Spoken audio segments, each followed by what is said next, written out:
30% textile Pakistan से shift होके वो बांग्लादेश और इंडिया चली गई है। हमारी 30% जो है वो डिक्रीज़ हो गई एक्सपोर्ट और उनकी एक्सपोर्ट बढ़ गई है 30%। क्या ये भी कोई समझ लें कि हिंदुओं की साजिश, यहूदियों की साजिश हो गई है या ये हमारी अपनी गलती?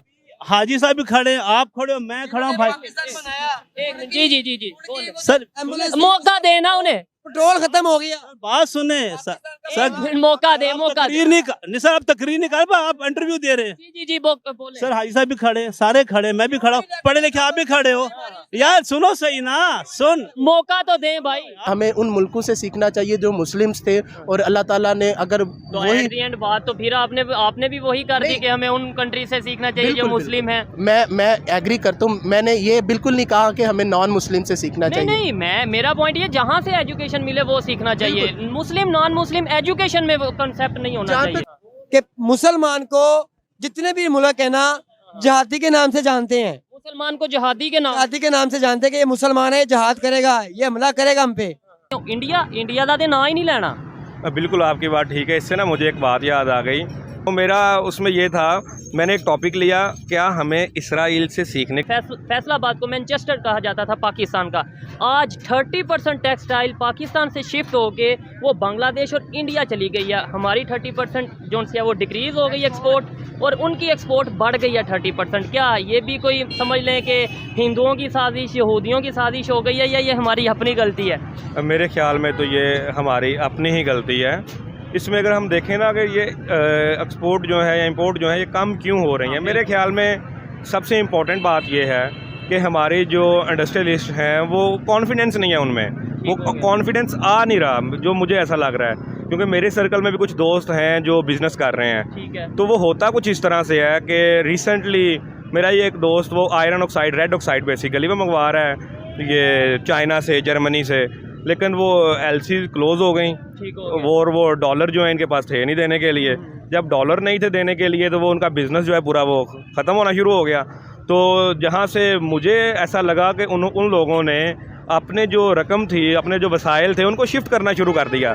जब उनको शिफ्ट करना वो शुरू कर देंगे तो फिर जब हम लोग ही अपने पे यकीन नहीं करेंगे, अपने इस मुल्क पे यकीन नहीं करेंगे, और ये सारे पॉलिटिकल इंस्टेबिलिटी है, बहुत कुछ है इसके पीछे, बहुत सारी रीजंस हैं, बहुत सारी स्टडीज़ पे हो चुकी है। तो जब हम लोग अपने आप पे यकीन नहीं करेंगे और हम लोग बाहर की तरफ शिफ्ट करेंगे तो लोग हमें ऑर्डर क्यों देंगे? लोग ऑर्डर क्यों देंगे? इन्होंने एक बात की है, एक पॉइंट इनका ये है कि कॉन्फिडेंस खुद इंडस्ट्रियलिस्ट में नहीं है। वो कॉन्फिडेंस किसने देना है? वो गवर्नमेंट ने देना है, वो इंडस्ट्रियलिस्ट ने खुद कॉन्फिडेंस पैदा करना है। वो कैसे आएगा कॉन्फिडेंस? वो किधर गया कॉन्फिडेंस? सर जिधर तक अदनान साहब ने बात की है कि काफ़ी फैक्टर्स हैं, मेरे नज़दीक जो फैक्टर जो सबसे ज़्यादा हिट कर रहा है वो एक कहीं ना कहीं हमारी स्किल वर्किंग जो एबिलिटीज़ हैं, लाइक हमारे पास ऐसे वर्कर्स नहीं है। ठीक है। शायद जो आप देखें, चाइना को देखें, देखिए पॉलिटिकल स्टेबिलिटी तो यूएसए में भी चल रही है। आप ज़रा गौर करें, पिछले जब से बाइडन की ये सारी गवर्नमेंट आई है, ट्रंप ने उसको बड़ा टफ टाइम दिया, लेकिन पॉलिटिकल स्टेबिलिटी एक अलग फैक्टर होता है। लेकिन अगर हम ज़रा ग्रास फूट लेवल पे जब जाएंगे, जब हम उसका एक एनालिसिस करेंगे और उधर जाके हमें ज़रा थोड़ा सा उसको डॉट कनेक्टिंग एक वर्ड होता है कि हम ज़रा देखें कि क्या हम अपनी क्वालिटी और सर्विस पे कहीं कॉम्प्रोमाइज़ तो नहीं है। ऐसे ही है कि हम दाव कह लें, जिसे सादा लफ्ज़ में दाव या डॉज तो नहीं कर रहे अपना जो भी हमारे क्लाइंट हैं उनके साथ। मेरे ख्याल में कहीं ना कहीं ये बहुत बड़ा फैक्टर है। देखिए अभी मैं शॉपिंग करके आ रहा हूँ आपको इंटरव्यू देने से पहले, तो मैं जो शर्ट ख़रीद के लाया हूँ ना, उसके ऊपर लिखा हुआ है made in Bangladesh. So this was quite hurting के हमें एक हमसे वो मुल्क जो हमसे एक हमारा हिस्सा था और वो हमसे आज़ाद हुआ, आज हम उन्हीं के बनाए हुए कपड़े पहन रहे हैं। तो एज अ पाकिस्तानी हमें बड़ा एक अजीब फीलिंग आती है कि हमें उस क्वालिटी और मैं आपको एक चीज़, सॉरी आपको काट रहा हूँ, उसमें एक चीज़ मैं आपको बताता जाऊँ, उनकी क्वालिटी जो फैब्रिक की थी वो हमारे फैब्रिक से बहुत अच्छी है। इट मीन्स के ये पॉलिटिकल अनस्टेबिलिटी, ये अगर पॉलिटिकल अनस्टेबिलिटी या दूसरे फैक्टर्स का जिक्र था तो कोविड में हमारी इंडस्ट्री इतनी ऊपर क्यों गई थी? ऑब्वियसली हमने ऑर्डर उससे पिकअप किया था, हमने क्वालिटी एंड सर्विस को इंश्योर किया था, लेकिन हमारी एक छोटी सी अपनी एक नफ्सियात है कि जब हम थोड़ा सा स्टेबल होने लगते हैं तो हम बड़ी जल्दी कैजुअल हो जाते हैं, हम अपनी उस स्पेस को मेंटेन नहीं रख पाते जिस तरह हम शुरू करते हैं, शायद उस तरह थोड़ा हम सा प्राउडी या इगोस्टिक हो जाते हैं। एग्जैक्टली क्योंकि वो जो एक होता है हम किसी को प्रोडक्ट अपना बेच देते हैं, शायद हम उसका फॉलो अप लेने में बड़े सुस्त नजर आते हैं। अच्छा, इन्होंने बोला कि उनकी क्वालिटी भी बेहतर है, शॉपिंग करके आया हूँ, बांग्लादेश की मेड इन बांग्लादेश की शर्ट इन्होंने ख़रीदी है। ऐसी अगर बात करें, इंडिया 30% उनकी एक्सपोर्ट बढ़ गई है टेक्सटाइल की, ख़ास तौर पे बात करें, ऐसी कौन सी क्वालिटीज़ उनमें है, ऐसी कौन सी सर्विसेज वो प्रोवाइड कर रहे हैं इन्वेस्टर को या बायर को, जिसकी वजह से वो जो है इंडिया की तरफ ज़्यादा रुख कर रहा है, बांग्लादेश की तरफ ज़्यादा रुख कर रहा है, पाकिस्तान को वो उस तरीके से। इन्होंने एक बात की है कि क्वालिटी पे कंप्रोमाइज़ हो रहा है। अब उसके पीछे हमें फैक्टर्स को देखना पड़ेगा कि वो क्वालिटी पे जो कंप्रोमाइज़ हो रहा है उसकी वजूहात क्या है। अब हमारे पास यहाँ पे इलेक्ट्रिसिटी शॉर्टेज है, गैस की शॉर्टेज है हमारे पास, हमारी बिजली जो है वो बहुत महंगी है। गैस पे यूनिट है ऑलमोस्ट, मेरे ख्याल में तो ये इंडस्ट्रियलिस्ट को 50 रुपये पड़ता होगा मेरे ख्याल में, 42-44 के राउंड 42-44 जैसे आपने कहा ऐसा ही है। तो ये सस्ता नहीं है, ये बहुत महंगा है। गैस की शॉर्टेज पता नहीं, कोई हर दफ़ा सुनते हैं 100% महंगी हो गई, 200% महंगी हो गई, तो वो बहुत सारे इसमें आ जाते हैं, महंगाई हो रही। जब वो एक इंडस्ट्रियलिस्ट को ये चीज़ें इतनी महंगी पड़ेंगी तो वो फैब्रिक या जो बनने में सारा कुछ पड़ेगा उसकी कॉस्ट बहुत ऊपर चले जाएगी। तो वो क्वालिटी को अगर वो उसने 500 रुपये की शर्ट पहले सेल करनी थी, अब वो 500 की नहीं होगी, मार्केट में कम्पीट नहीं कर पाएंगे मेरे ख्याल से। लाइक बांग्लादेश अगर एक शर्ट 400 रुपये की दे रहा है, इंडिया वो शर्ट 200 रुपये की दे रहा है, हम वो शर्ट 600-700 की देंगे तो कौन खरीदेगा। बिल्कुल ऐसे ही है जैसे हमारे पास यहाँ पे जो चीज़ बनती है वो पाकिस्तान में भी बन रही है, वो चाइना में भी बन रही है, पाकिस्तान की नीड भी होती है वो चीज़, वो एक सुई है बेशक। तो हम लोग पाकिस्तान से क्यों नहीं लेते और बाहर से क्यों मंगवाते हैं? सबसे बड़ा फैक्टर होता है हमें वो चीज़ यहाँ पे महंगी मिलती है, बाहर से हमें वो सस्ती मिलती है। और इसके पीछे सारी रीज़न ये हैं, इलेक्ट्रिसिटी, गैस, ये सारी शॉर्टेज जो है और ये सारी मतलब, और इस सब के पीछे जो है वो रीज़न क्या है? अब हमारे पास जो बाहर से आ रहे हैं वो उसमें करप्शन भी एक बहुत बड़ा फैक्टर आई गैस। तो मेरे ख्याल में तो ये पॉलिटिकल, असल में अगर ये जो पॉलिटिकल स्टेबिलिटी है इस कंट्री में अगर वो हो जाए तो हमारे इंडस्ट्रियलिस्ट को वो कॉन्फिडेंस भी आएगा, हमारे जो इंडस्ट्रियलिस्ट होंगे उसको मतलब वो चीज़ें सस्ती भी मिलेंगी। जब हम उनको स्पॉन्सर करें, हम उन्हें मतलब सब्सिडी दें चीज़ों में, वो चीज़ें सस्ती बनाएंगे जब, तो वो हमें ऑर्डर्स भी ज़्यादा मिलेंगे। तो मेरे ख्याल में कुछ ये फैक्टर्स हैं इसमें। फैक्टर्स हैं, इनसे मैं एग्री करता हूँ। लेकिन 1947 में जो हमारे इंस्टीट्यूट थे वैसे ही ऐसा इंस्टीट्यूट थे इंडिया वालों के पास, क्योंकि एक ही था सब। जो हमारे यहाँ पे टीचर्स थे वही ऐसा टीचर वैसे ही वहाँ थे, जैसे हमारे यहाँ पे रिसर्चर थे वैसे ही वहाँ पे इंडस्ट्री भी ऑलमोस्ट सेम थी। तो आज वो इतनी अगर पोजीशन पे जा चुके हैं, एक स्टेज पे जा चुके हैं, उसके पीछे रीज़न क्या है? उनकी गवर्नमेंट का कमाल है, उनके अदारों का कमाल है, किस चीज़ का? मेरे ख्याल में तो ये ऑफ कोर्स उनके अदारों का ही है कमाल इसमें, कि वो उनको वो अपॉर्चुनिटीज़ प्रोवाइड कर रहे हैं। जब किसी के पास अपॉर्चुनिटी होती है ना, वो फिर वहाँ से एक्सेल करता है हमेशा। तो अगर हमारे पास हम ये कहेंगे अपॉर्चुनिटीज़ ही नहीं हमें प्रोवाइड की जा रही, तो ये कोई गलत बात नहीं है। उनको वो अपॉर्चुनिटीज़ मिली, जैसे उनकी मतलब इंडिया की जो IT है वो पूरी दुनिया में मशहूर है इस वक्त। तो वो CEO जो है वो गूगल के इधर उधर वो सारे वो इंडियंस बैठे हुए हैं। वो मतलब किन लोगों ने वो फैसिलिटीज़ प्रोवाइड की, वो अदारे किन लोगों ने बनाए? उनके ऑफ कोर्स उनकी गवर्नमेंट ने ही बनाए होंगे ना। तो अगर यहाँ पे भी उस तरह की अपॉर्चुनिटीज़ दी जाएँ, अब अगर आप एजुकेशन ही देखें, इस लाहौर में अगर कितनी पब्लिक सेक्टर यूनिवर्सिटी, सारी तो प्राइवेट चल रही हैं यहाँ पे, तो हमें मतलब वो इंडिया में पब्लिक सेक्टर यूनिवर्सिटी ज़्यादा हैं? मेरे ख्याल में तो उनके ज़्यादा होंगे, उनके फीसेस भी कम होंगी, उनको सारा कुछ ऐसा ही होगा। तो हमारे यहाँ पे सब कुछ ऊपर है। उसकी मेन रीज़न ये है कि जब हमारे यहाँ पे महंगाई होगी हम उस तरह से सर्वाइव ही नहीं कर सकेंगे, सर्वाइव ही नहीं कर पाएंगे, और ऊपर से पॉलिटिकल स्टेबिलिटी ना होगी तो बहुत इशू होगा। अच्छा, इंडिया वाले अब ये कहते नजर आते हैं, पहले कभी कंपैरिजन हम करते थे, कभी वो करते थे, अब वो ये कहते नजर आते हैं भाई हमारे साथ कंपैरिजन ना किया करो, आप बांग्लादेश से करो, अफगानिस्तान से करो, यहाँ वहाँ करो, हमारे साथ आपका कंपैरिजन नहीं बनता।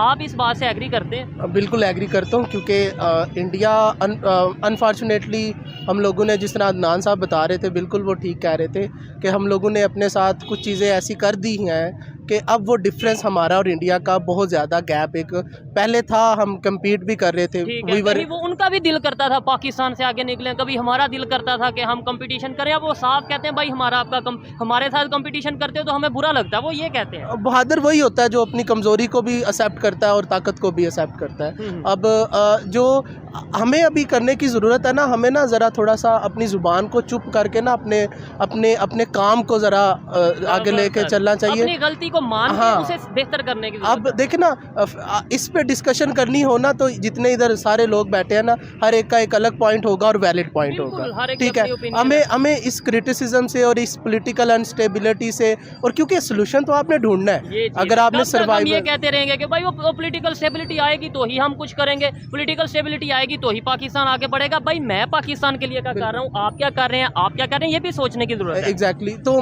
मेरे ख्याल से ना अब जितना आपने इस पूरे पिछले 1 साल में आपने जितना भी मामलात सारे देखे हैं, ठीक है, उसके अंदर हमें एज अ टीचर हम बड़ी शर्म महसूस करते हैं कि हम एक ऐसी सोसाइटी में रह रहे हैं कि जिधर लोग एक अच्छी चीज़ को अडॉप्ट करने को तैयार ही नहीं है। और खास तौर पे अगर इंडिया से अडॉप्ट करना हो कोई भी, मतलब देखें इंडिया से इसलिए अडॉप्ट करने की ज़रूरत है, उनकी सिचुएशन हमारे जैसी रही है, पूरी दुनिया को पता है हमारे जैसी अभी सिचुएशन ऐसी ना भी हो लेकिन बुरी कंडीशन रही है। आज वो इकॉनमी बन गए हैं, मजबूत इकॉनमी बन गए, इंडस्ट्री उनकी ग्रो कर रही है, हम क्यों नहीं सीख लेते, हम क्यों ये कह देते हो इंडिया का ना ही नहीं लेना। बिल्कुल आपकी बात ठीक है। इससे ना मुझे एक बात याद आ गई, मैं एक कोर्स पढ़ रहा था लाइफ एंड लर्निंग, ठीक है, उसमें ना हमारे वो फाइनल टर्म्स नहीं होते थे, मिड टर्म्स नहीं होते थे, सिर्फ और सिर्फ केस स्टडीज़ होती थी। ठीक है, तो उसमें एक टीचर ने ऐसे ही बात की थी, पॉइंट क्या था आपका, सॉरी मैं भूल गया हूँ, कि भाई हम सीखते क्यों नहीं है सीखते कि क्यों इंडिया, नहीं है? और वो भी इंडिया से। मोस्टली प्रेजेंटेशंस होती थी, तो मेरा उसमें ये था, मैंने एक टॉपिक लिया, क्या हमें इसराइल से सीखने की ज़रूरत है। अच्छा, तो क्लास ने बड़ा रिएक्ट किया कि इसराइल से हमें क्यों सीखना है। तो मेरा बात करने का मकसद यही था कि जो यहाँ पे हमारे पास जो हालात हैं, हाँ, हाँ। वो इसराइल के भी यही हालात पहले रहे ठीक है। हैं। तो अगर कोई अच्छी बात वहाँ से है तो हमें अडॉप्ट कर लेनी चाहिए। तो इसमें कौन सी बड़ी बात है। तो अगर उनकी कुछ जो बुराई है उनमें वो छोड़ दें, जो अच्छी बात है वो उनको अडॉप्ट कर लें। करें। इसराइल से सीखना नहीं है लेकिन वहाँ की टेक्नोलॉजी हमने सबसे पहले यूज़ करनी है। बिल्कुल ऐसे ही है जी, हम लोग मतलब ये बहुत कुछ कहा जा सकता है इस पे, आप ठीक कह रहे हैं कि हम हो गया। नहीं देखें, इसराइल का नाम लेना, इंडिया का नाम लेना मायूब समझा जाएगा कि भाई उनका तो नाम ही ना लो, और उनकी टेक्नोलॉजी अगर है तो यूज़ कर लो। आप अगर ऑनलाइन एजुकेशन की बात करें, अगर यूज़ करने की बात है, या ऑनलाइन एजुकेशन पाकिस्तान में अगर कोई स्टूडेंट है वो ऑनलाइन एजुकेशन लेता है, वो कौन से टीचर से पढ़ता है, ये आपको तो आइडिया होगा, इंडियन टीचर से, पाकिस्तानी टीचर से, या फिर कहाँ से वो ज़्यादा अपनी नॉलेज को गेन करता है। सर मुझे ये लगता है कि अब ये डिस्कशन ना बंद हो जानी चाहिए। अच्छा। कि हम किससे सीखें किससे ना सीखें, हमें बस सीखना है। जबरदस्त। उसके अंदर अब ये इंडिया, इजराइल, सऊदी अरब या दूसरे मिडल ईस्ट, मुस्लिम, नॉन मुस्लिम, ये वो, ये ना ये काफ़ी चीज़ें मेरे ख्याल से पीछे रह जानी चाहिए। ठीक है। क्योंकि रिसेंटली क्योंकि हम टीचर्स हैं, हमने देखा है इवन के जो स्टूडेंट्स अब O लेवल्स कर रहे हैं, अब वो स्टूडेंट माशाल्लाह इतना स्किलफुल है कि वो बच्चा इधर पाकिस्तान में बैठ के अपना अमेज़ॉन के थ्रू ऑनलाइन डिफरेंट प्लेटफॉर्म करके वो उन्हीं कस्टमर को अट्रैक्ट कर रहा है। तो आपका एक 30+ का एक यंग जो नौजवान है जो एक कंपनी में टाई लगा के बैठ जाता है, हाँ। वो क्यों नहीं कर सकता एक्चुअल में। हमें ना, क्योंकि वो बच्चा नहीं देख रहा कि इजराइल है, इंडिया है, सऊदी अरब है। देखें ये जो इंटीग्रेशन है ना, ये इसमें बात की जा सकती है क्योंकि बहुत सारी चीज़ें हैं जो ठीक है। बीइंग अ मुस्लिम मुझे हर्ट करती हैं, लेकिन बीइंग ए ह्यूमन बीइंग, मुझे ये लगता है कि मुझे ना पहले अगर मैं अपनी कौम के लिए एक अच्छा मैसेज कन्वे यही करना चाहूँगा कि मुझे ये सीखना है कि मुझे किससे सीखना है। अगर मैं यही सोचता रहूँगा कि मुझे किससे सीखना है तो शायद मैं उस डिस्कशन में वो काफ़ी टाइम ज़ाया कर जाऊँगा। ऐसे ही है। आपको ये तो इल्म ही है, ऐसी चीज़ है, आप जिससे मिले सीख लें, ठीक है। जबरदस्त। हम इतना ज़्यादा इस डिस्कशन के अंदर चले गए हुए हैं कि वो मेन हमारा जो मसला है उधर का उधर ही है, और हम इस चीज़ पे हम लोगों को जस्टिफाई करते फिरते हैं कि इजराइल से नहीं सीखना चाहिए, या सऊदी अरब से नहीं सीखना चाहिए, या ईरान से नहीं सीखना चाहिए। अब देखें ना, सऊदी अरब की पॉलिसीज़ देखें ज़रा, आप इमेजिन करें वही सऊदी अरब जो आज से 10 साल पहले था और आज है, बिल्कुल नहीं है। बिकॉज़ वो क्या कर रहे हैं, वो चीज़ों को क्रिटिकली एनालाइज कर रहे हैं कि ठीक है, एक हमें बीइंग अ मुस्लिम हम फ़लस्तीन अपने भाइयों के साथ खड़े हैं इंशाअल्लाह ताला, वो हमारा एक नज़रिया है, लेकिन वो चीज़ और ये चीज़ डिफरेंट है। हमें कुछ चीज़ों को सेपरेट करके देखना होगा। हमें सीखना सीखना है तो हमें सऊदी अरब से भी सीखना है कि उन्होंने किस तरह अपने मुल्क को एक अच्छी इकॉनमी की तरफ जा रहे हैं। अब देखिए वो इतने पावरफुल हो गए हैं कि वो आजकल यूएसए को भी आंखें दिखा रहे हैं कि भाई अगर आप हमारे साथ अच्छे तरह नहीं चलोगे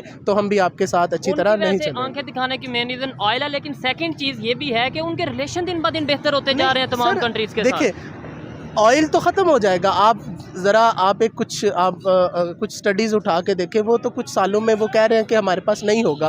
वो तो उन्होंने बाकी इंडस्ट्री को बहुत ग्रो करते जा रहे हैं। वो एक्चुअल में वो ये कर रहे हैं कि वो अपना अल्लाह रसूल का काम भी कर रहे हैं, वो अच्छे तरीके से कर रहे हैं, बुरे तरीके से वो उनका अमल है क्योंकि वो। लेकिन हम बीइंग अ पाकिस्तानी शायद इस डिस्कशन में रह के हम इतना ज़्यादा इन चीज़ों में एक दूसरे को एक्चुअली ना इगोइस्टिक हम लिसन टू रिस्पॉन्ड है, हम लिसन टू अंडरस्टैंड नहीं है चीज़ों को। ठीक है, हमें ना उस चीज़ को सुनना है, फिर उस पर अमल करना है, सुनना है, अमल करना है। अगर आप सीखना है, ठीक है। और मैं तो यही चाहता हूँ कि बीइंग अ मुस्लिम कंट्री हमें कुरान से सीखना चाहिए, हमें उन मुल्कों से सीखना चाहिए जो मुस्लिम्स थे, और अल्लाह ताला ने अगर तो वही बात तो फिर आपने भी वही कर दी कि हमें उन कंट्री से सीखना चाहिए जो मुस्लिम हैं। मैं एग्री करता हूँ, मैंने ये बिल्कुल नहीं कहा कि हमें नॉन मुस्लिम से सीखना चाहिए। नहीं, मेरा पॉइंट ये जहाँ से एजुकेशन मिले वो सीखना चाहिए, मुस्लिम नॉन मुस्लिम एजुकेशन में वो कंसेप्ट नहीं होना चाहिए। जहाँ तक मेजॉरिटी की बात आती है ना, आप कितने लोगों को ऐसे कन्विंस कर सकते हो? रियलिटी फैक्टर ये है कि आप मुझे कन्विंस कर सकते हो क्योंकि मैं जानता हूँ कि लर्निंग इज़ एवरीथिंग, जहाँ मर्जी से सीखो। ठीक है, मेरा पॉइंट ऑफ व्यू ये था कि अगर एक मैं मेजॉरिटी ऑडियंस को ये अपना पैगाम पहुँचाता हूँ कि आप लोग अगर सीखना ही चाहते हो, अच्छा ही सीखना चाहते हो, भाई सीख लो। आपको लगता है इजराइल बुरा है, आपको लगता है कि दूसरे मुल्क काफिर है, तो आप अपने मुस्लिम कंट्री से सीखो। मेरा हरगिज़ मतलब ये नहीं है कि आप उनसे ना सीखो, आप सीखना है ना, आपको जिधर कंफर्ट जोन मिलता है आप उनसे सीखो। लेकिन एक्चुअल में वो मुल्क जो एक एशियन टाइगर था, वो जो एक न्यूक्लियर पावर है, वो जिसकी स्पोर्ट्स में स्पोर्ट्स किसी भी मुल्क का पॉजिटिव इमेज होता है। आप पिछले 20 साल के पीछे देखें, स्क्वाश में आप थे, हॉकी में आप थे, सॉफ्ट इमेज आ रहा था। हमारा एक एक्चुअल में ना ये इकोनॉमी इज़ अनदर फैक्टर। जब आप लोगों को अपने सॉफ्ट इमेज से अट्रैक्ट करेंगे ना तो वो होंगे। और इस तरह अगर आप देखेंगे, और अगर ये अब ना हमें ज़रा ना अब एक्सट्रीमिस्ट जो चीज़ें हैं ना उनसे हट के ना, और हमारे जितने भी हमारे फैसले करने वाले हैं उनको ये सोचना चाहिए कि कहीं ना कहीं आपको इस चीज़ को स्टॉप करना पड़ेगा, कहीं ना कहीं आपको मिल के बैठना पड़ेगा। और बीइंग अ टीचर, मैं तो अपने स्टूडेंट को ये कोशिश करता हूँ कि एक ऐसा लेक्चर एक मंथ में ये प्लान किया जाए कि उनको बताया जाए कि आपकी ज़िम्मेदारी आपके कंट्री के बारे में क्या है, मुल्क के बारे में क्या है, ताकि वो हमसे सीखे, नहीं साइंस ना सीखे, वो जाके कुछ ये भी सीखे कि हमने इस चीज़ों को आगे लेके जाना है। आज के दौर में आपने बोला 20 ईयर पहले की बात करें तो हमारा एक सॉफ्ट इमेज था स्पोर्ट्स को लेके, आज के दौर में पाकिस्तान का इंटरनेशनल लेवल पे क्या इमेज है? सर देखें, आपने मैंने अगले दिन एक वीडियो देखी है सोशल मीडिया पे, आपकी क्रिकेट टीम जब जहाज़ से उतरती है उनको प्रोटोकॉल्स लेने आते हैं, हमारे लिए इधर सड़कें बंद कर देते हैं, ये हमें गुजरने नहीं देते।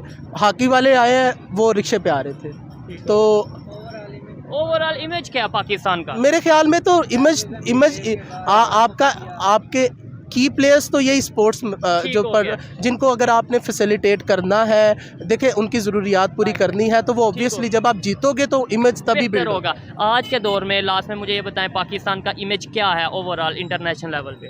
देखें जो हालात हैं तो ऑफ कोर्स पाकिस्तान का इमेज कोई अच्छा नहीं जा रहा। जैसे पाकिस्तान पे मतलब मुख्तलिफ हालात वाक़या देख लें कि यहाँ पे मतलब ये टेररिस्ट वगैरह ख़त्म हो चुका था रिसेंटली, कुछ ऐसा हुआ है, हालात वाक़या चेंज हुए हैं, तो जिसकी वजह से ऑफकोर्स जब ये किसी जगह पे धमाके होंगे तो कहाँ पे उसका इमेज होगा। ऑफकोर्स अगर हम पाकिस्तान में रहें, हम लोग खुद को सेफ फील करते हैं, ऐसा कुछ भी नहीं है, हर जगह पे नहीं होता।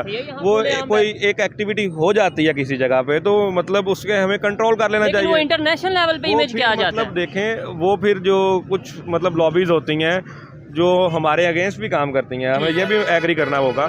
जब वो मतलब हमारी उस चीज़ को उठा के उस तरह से हाईलाइट कर देती हैं तो हमारा इमेज सारा ख़राब हो जाता है। हम जो मर्जी अच्छे काम कर लें तो वो एक ऐसी लॉबीज हैं जो हमारा इमेज ख़राब करने में लगी हैं। तो मतलब अगर मैं इसको एक्सप्लेन करूं तो मतलब हमारा जो हमारे साथ ऑपोजिट कौन से हैं हमारे पाकिस्तान के, कौन है? जैसे हमारे नेबर कंट्रीज़ हैं, मतलब वो नहीं मेरा नहीं, अफगानिस्तान में मतलब रिसेंट कुछ एक्टिविटीज़ हुई हैं, लेकिन मुझे ऐसा लगता है वो लोग दिल से हमें प्यार करते हैं। ठीक है, फिर अफगानी कौन है जो जो है। लॉबी? तो जैसे मतलब मुझे ऐसा लगता है कि इंडियंस शायद ऐसा करते हो, लेकिन शायद है, लेकिन कंफर्म नहीं है। ऑफ कोर्स मतलब आप किसी भी चीज़ को किसी विदाउट प्रूफ कोई बात कंफर्म नहीं कर सकते। तो ऐसे ही है, बिल्कुल इस चीज़ से एग्री करता हूँ। ऑनलाइन एजुकेशन पाकिस्तान के स्टूडेंट्स कहाँ से गेन कर रहे हैं ज़्यादातर? मुझे तो ऐसा लगता है कि इंडियन से यूट्यूब चैनल जो है वो ठीक हो। बेहतरीन है, इसके लिए वो लोग गेन भी कर रहे हैं। आपने ऑफ कोर्स मैं जब अपनी BS ऑनर्स में था तो मुझे याद है मैंने बायोकेमिस्ट्री के ये कुछ ऐसे साइकिल्स थे, सिट्रिक एसिड साइकिल थे, ATP वगैरह थे, वो चीज़ें सारी मैंने इंडियन इंडियन यूट्यूबर से। मतलब अभी जैसे मैं केमिस्ट्री की बात करूं उसमें मतलब बहुत सारी मुझे आज भी याद है कि मैं अगर एटॉमिक स्ट्रक्चर पढ़ना होता ना FSC का, तो मैं लिखता था atomic structure in one shot, तो उसकी कोई पता नहीं कितनी ज़्यादा वीडियो आती थी। कोई रविंद्रा इस तरह का उनका एक नाम है, वो बड़ा अच्छा पढ़ाता है केमिस्ट्री। एक फिजिक्स वाला है वो बहुत अच्छा पढ़ाता है, वो मतलब वो फेमस है, उनके मिलियंस में व्यूज़ होते हैं। हो गया। और यहीं पे हम बात को ख़त्म करते हैं। बस आपके जो लेक्चर है, केमिस्ट्री है, स्टूडेंट्स हैं, इन चीज़ों के एजुकेशन के हवाले से बात करेंगे। यही चीज़ें हम पाकिस्तान में क्यों नहीं ले आते? मतलब ये तो कॉमन सी एक चीज़ें हैं, ये हम क्यों नहीं सीख लेते? आप अभी केमिस्ट्री के स्टूडेंट हैं, आपने देखा फिजिक्स वाला बहुत अच्छा पढ़ाते हैं, आपने देखा रविंद्रा या जो भी टीचर्स हैं, आपने फिर क्यों नहीं उनसे एजुकेशन तो ले ली, लेकिन उनसे वही चीज़ सीख के आगे अपने पाकिस्तानियों को क्यों नहीं दी? आपकी बात ठीक है। तो जैसे मैंने आपको बताया कि हमने ये चीज़ें यहाँ से सीखी, इंडिया वालों से सीखी, इंडियन से सीखी। अब अगर अब वो हमसे बहुत पहले से इस फील्ड में है, बहुत पहले से वो कर रहे थे अब काम। तो इस वक्त अब रिसेंट में देखें ना पाकिस्तान में, तो पाकिस्तान की बहुत सारी वीडियोस बन रही हैं पाकिस्तान में। अगर आपने केमिस्ट्री की देखनी है, वो मतलब इल्म की दुनिया वेबसाइट, वो मतलब इस पर बहुत सारा काम बहुत काम कर रहे हैं। मतलब बहुत सारी वेबसाइट्स हैं इस वक्त जो ऑनलाइन इस पर काम हो रहा है। तो मुझे ऐसा लगता है कि मतलब नेक्स्ट 2 to 5 ईयर्स तो हम जो है जो नेक्स्ट 2 to 5 ईयर्स में हम लोग भी उनको कम्पीट करेंगे। लेकिन हमें एक बात एग्री मतलब माननी चाहिए कि उनकी IT जो इंडस्ट्री है वो हमसे बहुत आगे हैं। तो हो सकता है कि उनके पास वो चीज़ें इजीली अवेलेबल हों, वो चीज़ें सस्ती अवेलेबल हों, और हमारे पास वो चीज़ें जो हैं वो महंगी अवेलेबल हों। फैक्टर हो सकता है कि चीज़ें सस्ती और महंगी, लेकिन देखें इंटरनेट भी एक बहुत बड़ा एलिमेंट रहता है ऑनलाइन एजुकेशन में। जब वहाँ पे ये चैनल्स बन रहे थे ना, फिजिक्स वाला या रविंद्रा या और भी बहुत से ऐसे एजुकेशनल चैनल हैं, तब हमारे यहाँ पे यूट्यूब भी था, हमारे यहाँ पे फेसबुक ही मोनेटाइज नहीं था। मेन इशू ये भी है।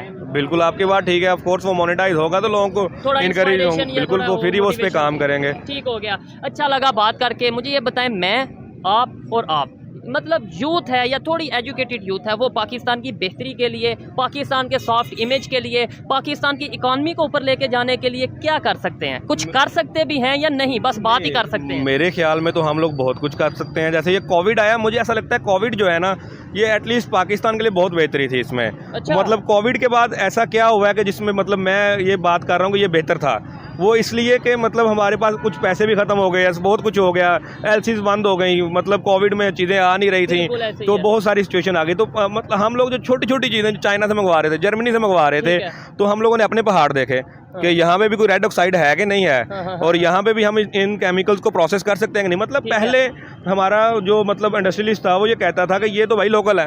मैं तो इंटरनेट की वैल्यू या अहमियत का हमें शायद कोरोना के बाद पता चला कि भाई ऑनलाइन सब कुछ हो रहा है। दुनिया ऑलरेडी शायद ये ऑनलाइन कर रही थी, हमें कोरोना ने बताया कि ऑनलाइन भी। बिल्कुल। और मैं बताता हूँ आपको, जैसे मैं केमिकल जो है